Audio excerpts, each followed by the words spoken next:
মাননীয়রা দেশনেত্রী বেগম খালেদা জিয়া শহীদ প্রেসিডেন্ট জিয়াউর রহমানের পথ লক্ষ্য করে আগামী দিনে বিএনপির ভারপ্রাপ্ত চেয়ারম্যান আগামী দিনে তার উন্নয়নের ভাবনায় নারীদেরকে নিয়ে কি ভেবে রেখেছেন সেই কথাগুলো জানানোর জন্য আজকে আমরা নারী ও শিশু অধিকার ফোরাম জনাব তারেক রহমানের পক্ষ থেকে নারী জন্মভূমিতে আমরা এখানে উপস্থিত হয়েছি।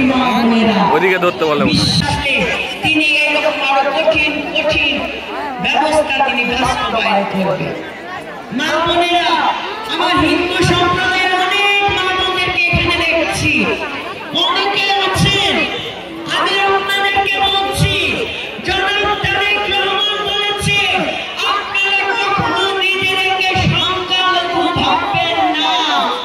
আমরা হিন্দু, বৌদ্ধ, মুসলিম, খ্রিস্টান, আমরা সকলেই বাংলাদেশি, এটাই হচ্ছে আমাদের সবচেয়ে বড় পরিচয়। তাই তিনি তার ৩৯ দফায়